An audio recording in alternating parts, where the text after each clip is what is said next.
दादरमध्ये इमारतीच्या छतावर नवा कबूतरखाना सुरू. कोर्टाच्या निर्णयानंतरही मुजोरी कायम. मनपा आणि पोलीस फक्त बघ्यांच्या भूमिकेत.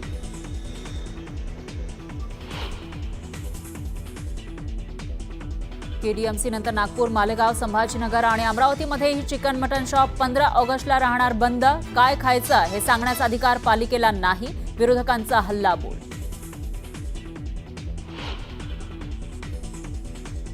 महाराष्ट्राच्या मनात जे आहे तेच होईल. राज ठाकरेंसोबतच्या युती संदर्भात आदित्य ठाकरेंचं सूचक विधान.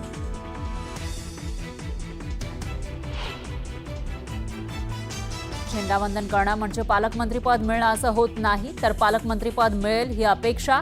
भरत गोगावलेंचं मोठं विधान.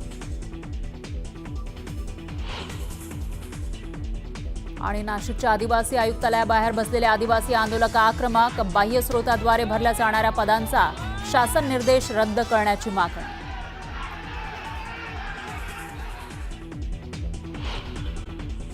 आता 36 जिल्ह्यांमधल्या वेगवेगळ्या घडामोडी. अमरनाथमध्ये गैरहजर विद्यार्थ्यांचे पेपर इतर विद्यार्थ्यांकडून लिहून घेतले जात असल्याचं समोर आलंय. संबंधितांवर चौकशी करून कारवाई करण्याचे आदेश शाळेच्या संस्थेनं दिले. परभणीच्या पांगरा ढोणे गावात एका शेतातून अचानक धूर निघत असल्याचं समोर आलं आणि यामुळे नागरिकांमध्ये भीतीचं वातावरण निर्माण झालंय. प्रशासनाने याचा तपास करण्याची मागणी करण्यात आली आहे. बागलाणच्या करेग भागात गेल्या महिनाभरापासून बिबट्यानं धुमाकूळ घातला. बिबट्याला जेरबंद करण्यात वनविभागाच्या पथकाला यश आलंय आणि यामुळे नागरिकांनी सुटकेचा निश्वास घेतला. भारत बांगलादेश सीमेवर वीरमरण आलेल्या जवानावर गुढे गावात शासकीय इतमामात अंत्यसंस्कार करण्यात आले. कर्तव्यावर असताना विजेच्या धक्क्याने जवानाला वीरमरण आलं. जालन्यात भाजप नेते रावसाहेब दानवे यांनी बुलडोजर चालवलाय. दानवेंचा बुलडोजर चालवतानाचा व्हिडिओ सध्या सोशल मीडियावर चांगलाच व्हायरल होतो. चंद्रपूरमधील वर्धा नदीवरील पूल धोकादायक बनलाय. चंद्रपूर ते गडचांदूर मार्गावरील वर्दळीचा पूल कमकुवत बनल्यानं वाहनधारक चिंतेत पडले. या पुलाला मध्यभागीच खड्डा पडल्यानं वाहनही संथ गतीनं जात आहेत आणि त्यामुळे पुलाची तातडीनं दुरुस्ती करण्यात यावी अशी मागणी जी आहे ती नागरिकांनी केली.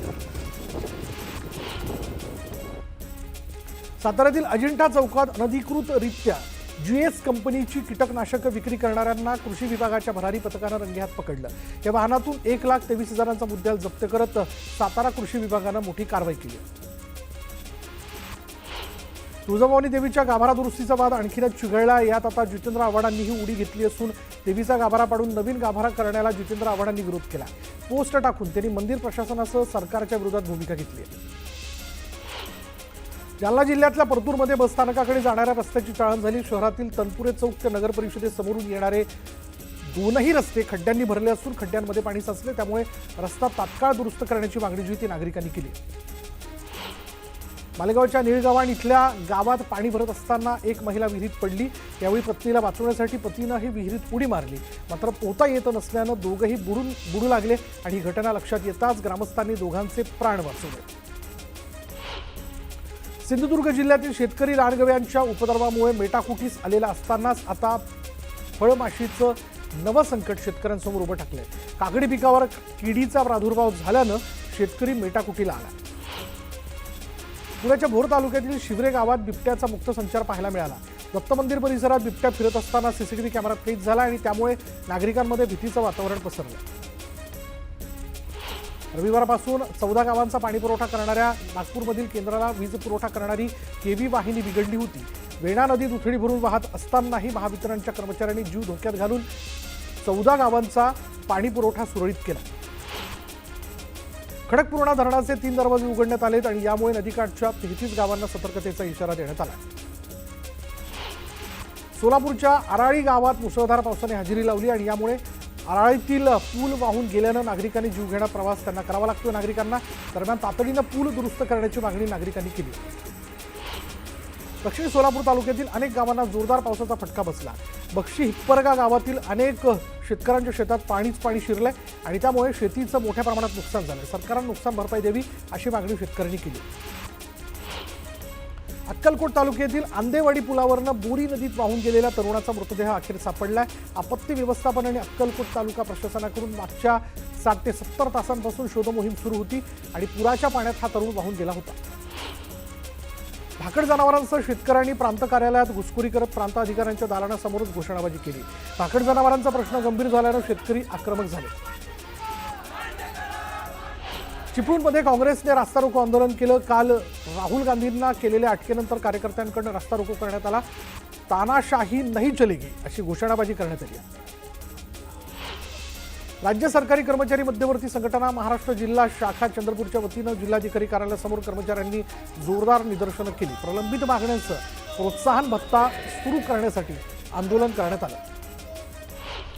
लोकशाहीर अण्णाभाऊ साठे यांना भारतरत्न पुरस्कार देण्यात यावा अशी मागणी मातंग एकता आंदोलन समितीच्या दिगंबर जोगदंड यांनी केली आहे। जर मागणी पूर्ण झाली नाही तर येत्या 15 ऑगस्टला मंत्रालयासमोर आत्मदहनाचा इशारा देण्यात आला। लातूरमध्ये हर घर तिरंगा अभियान राबवण्यात आलं। यावेळी महापालिकेच्या वतीनं तिरंगा रॅलीचं आयोजन करण्यात आलं होतं। मोठ्या संख्येनं नागरिकांनी तिरंग्यासह रॅलीत सहभाग घेतला। जळगावच्या भुसावळ रेल्वे विभागात भव्य तिरंगा रॅलीचं आयोजन करण्यात आलं होतं। भुसावळ इथून रेल्वे स्थानकाच्या उत्तर भागापर्यंत रॅली काढण्यात आली होती आणि या रॅलीत सहभागी झालेल्या नागरिकांनी देशभक्तीपर घोषणा दिल्या। आमदार संजय गायकवाड यांनी काल केलेल्या वक्तव्यावर प्रतिक्रिया देताना सारवासारव केलेली आहे। माझ्या शब्दांचा विपर्यास केला, मी उभाटाचा बाप नाही तर उभाटाच्या कार्यकर्त्यांचा बाप काढला, असं संजय गायकवाड म्हणाले। शिंदे गटातील अशा मंत्र्यांमुळे एकनाथ शिंदेंची अधोगती व्हायला लागली आहे। संजय गायकवाड यांनी ज्या पद्धतीने गरज ओकली आहे त्यामुळे महाराष्ट्रातील जनता त्यांना त्यांचा बाप दाखवून देईल अशी टीका विनायक राऊतांनी केली। जिल्ह्यात जातीचं राजकारण केलं जातंय, राजकीय स्वार्थ साधण्याचा प्रयत्न सुरू आहे, लोक त्यांना सोडून का जात आहेत, तिकडे त्यांचं लक्ष नाही असं म्हणत भाजपचे नेते आणि माजी आमदार डॉक्टर विनय नातू यांनी भास्कर जाधवांवर हल्लाबोल केला। आणि आता एक ब्रेकिंग न्यूज, जितेंद्र आव्हाड तुळजाभवानीचं दर्शन घेण्याकरता येणार आहेत। जितेंद्र आव्हाड यांनी गाभारा दुरुस्तीच्या कामाची पाहणी ते करणार असल्याचं कळतंय आणि त्याचबरोबर आव्हाडांनी मंदिर संस्थान करत असलेल्या कामाला विरोध केला आहे। मंदिर परिसराबाहेर भाजपचे कार्यकर्ते जमण्यास सुरुवात झाली आहे। जितेंद्र आव्हाडांची भूमिका या ठिकाणी ते व्यक्त करणार आहेत। त्यांनी आधीच ट्विट करत मूळ गाभारा जो आहे त्याला धक्का न लावता नवीन बांधकाम करण्यात येऊ नये या संदर्भातलं ट्विट केलेलं आहे। मंदिर परिसराबाहेर आता भाजपचे कार्यकर्ते जमण्यास सुरुवात झालेली। जितेंद्र आव्हाडांच्या भूमिकेला विरोध केला जाऊ शकतो। अधिक तपशील आपण जाणून घेऊयात। आमचे प्रतिनिधी बालाजी निरफळ आपल्या बरोबर आहेत। बालाजी, काय माहिती याबद्दल? एकूण जर बघितलं विशाल तर जितेंद्र आव्हाड यांनी जी आहे ती मी हिंदू आहे आणि हिंदू असल्यामुळे मी तुळजाभवानी मातेचं दर्शन घेणार। यात प्रामुख्यानं गेली अनेक दिवसापासून मंदिर संस्थान जो तुळजाभवानीचा गाभारा काढायचा आणि शिखर काम दुरुस्तीचा जो वाद सुरू आहे, पुरातत्व खात्याचे देखील याच्यामध्ये मतभेद आहेत। पुजारींनी याला विरोध केला आहे, मात्र मंदिर संस्थांकडून या काम करण्याच्या बाबतीत जे आहे ती पहिल्यापासून प्रयत्न केले जात आहेत। त्याला आता जितेंद्र आव्हाड यांनी विरोध केलेला आहे। जिथे छत्रपती शिवाजी महाराजांनी येऊन दर्शन घेतलेलं आहे, तो देवीचं कळस असेल किंवा ते मंदिर असेल तुम्ही पाडायचं करताय, तुम्हाला बांधायचं तर दुसरं मंदिर बांधा, मात्र ही पुरातन वास्तू आहे ती पुरातन वास्तू जतन झाली पाहिजे। त्यामुळं मी हिंदू असल्यामुळे हे काम होऊ देणार नाही आणि हे कामाला विरोध करण्यासाठी इतर हिंदू प्रेमींनी सुद्धा यावं आणि विरोध करावा अशा पद्धतीचं त्यांनी ट्विट केलं होतं। समाज माध्यमावरती ते व्हिडिओ देखील व्हायरल झाले होते आणि मी आज तुळजापूरच्या देवीच्या दर्शनाला येत आहे असं देखील त्यांनी सांगितलं। त्यानुसार जितेंद्र आव्हाड हे आहे ते तुळजापूरमध्ये थोड्याच वेळात दाखल होणार आहेत। त्यांनी ते पुजारी जे विरोध करतात त्यांची देखील भेट घेणार आहेत, मंदिरात जाऊन दर्शन करणार आहेत आणि त्यानंतर ते आहे ते पत्रकारांशी संवाद देखील साधणार आहेत। मात्र जितेंद्र आव्हाड येणार असल्यामुळे जे आहे ते भाजपचे कार्यकर्ते जे आहेत ते देखील इथे जमण्यास सुरुवात झालेली आहे।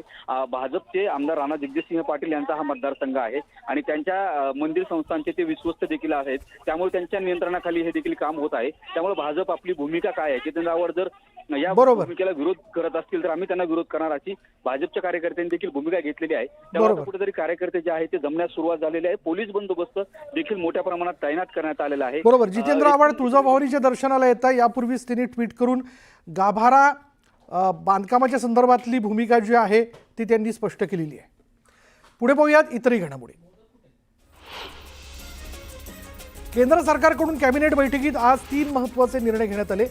4 नवीन सेमी कंडक्टर प्रोजेक्टला केंद्रीय मंत्रिमंडळाने मान्यता दिली। लखनौ मेट्रोचा फेज 1B चारबाग ते बसंत कुंज मार्गासाठी मंजुरी देण्यात आली आहे।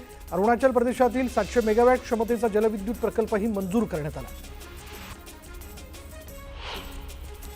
राज्य मंत्रिमंडळाची महत्त्वाची बैठक आज मुंबईतील सह्याद्री अतिथीगृहावर पार पडली। मात्र या बैठकीला राज्याचे उपमुख्यमंत्री एकनाथ शिंदे आणि भरत गोगावले गैरहजर होते आणि त्यामुळे राजकीय वर्तुळात चर्चांना उधाण आलंय। 12 सप्टेंबरला नाशिकमध्ये शिवसेना आणि मनसेकडून एकत्रित मोर्चा काढला जाणार आहे। नाशिकमधील नागरी समस्या आणि ईव्हीएमच्या मुद्द्यावरून शिवसेना आणि मनसे रस्त्यावर उतरणार आहेत। मातोश्रीवर उद्धव ठाकरेंच्या उपस्थितीत पक्षप्रवेश सोहळा पार पडला. विदर्भ, नवी मुंबईतील काँग्रेस आणि भाजपच्या पदाधिकाऱ्यांनी ठाकरेंच्या शिवसेनेत प्रवेश केला.